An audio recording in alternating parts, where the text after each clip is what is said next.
decide on the placement of your handles. This can be vertical, horizontal, centered, or aligned to the edge. For a cabinet door, measure the desired distance in from each side of the door and mark with a pencil. For a bar handle, check the distance required between the screws. Measure out the second mark using the first as reference.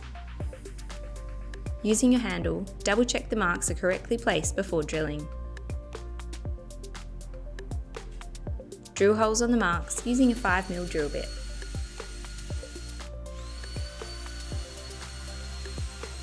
For a drawer unit, use a tape measure to find the centre and mark it with a pencil.